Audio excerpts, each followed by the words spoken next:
Kita pasti tahu, semua pekerjaan memerlukan keahlian khusus, sehingga tidak semua orang dapat melakukan hal yang sama meskipun dalam satu pekerjaan yang sama.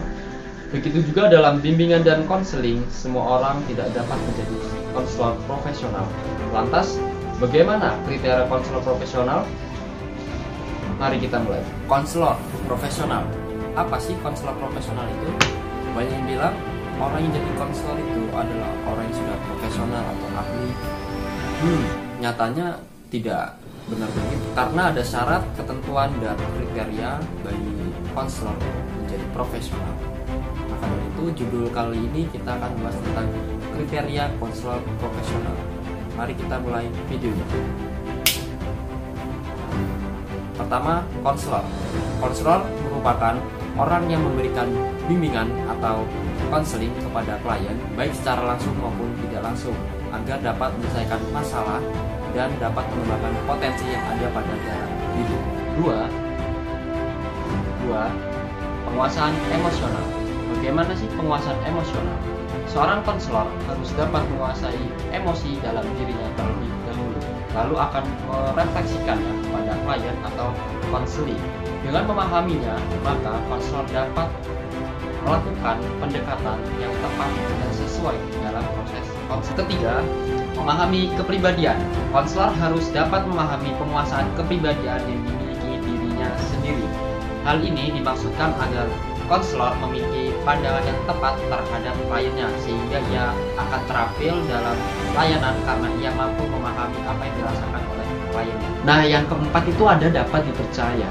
Cara agar konselor mendapat kepercayaan yaitu adalah merupakan yakni. Ya, nggak gitu dialognya.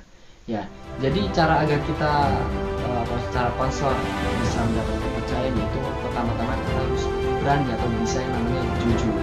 Kemudian kita harus memiliki yang namanya sikap terbuka, otentik, dan juga objektif terhadap klien pada saat pemberian layanan bimbingan dan konseling. Agar apa?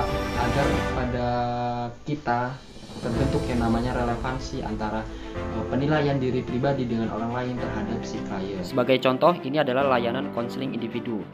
Anggap saja konselor dan kliennya itu saya. Ya, sebenarnya itu saya sih.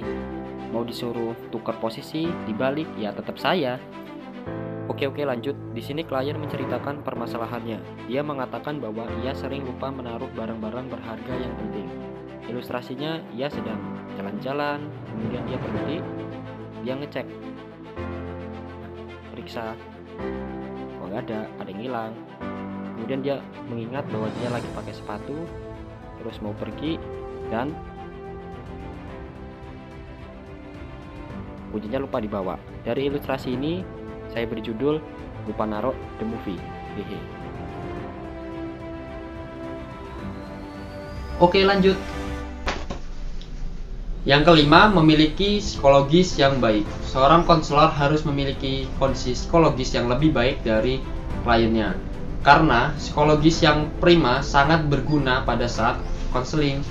Jika konselor kurang baik kondisi psikisnya, maka hal ini akan menghambat proses konseling yang sedang ia jalankannya. Wajar kan ya, konselor pasti juga memiliki masalah. Tergantung bagaimana kita menyikapi untuk menyelesaikannya. Itu tadi adalah kriteria konselor profesional. Sebenarnya masih banyak ya kriteria yang lain. Hanya saja ada hal yang lebih penting dari itu semua, yaitu seorang konselor harus profesional, harus menghormati harkat pribadi, berintegritas, dan juga harus bisa menjaga privasi klien.